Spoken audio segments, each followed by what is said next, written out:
JK Yadav Films present कि तोर दलही हमारा विश्वास गे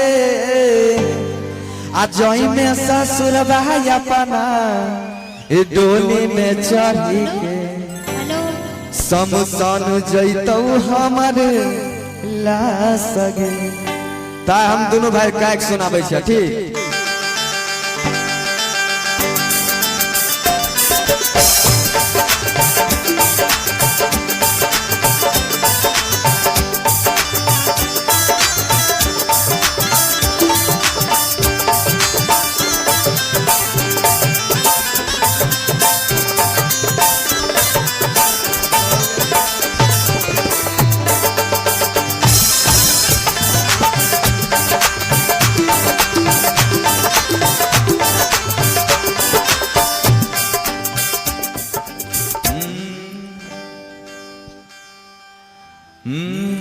अरे की कलियो भरोसा हम तोरा पारानिया आ तोर दलही हमर विश्वास गे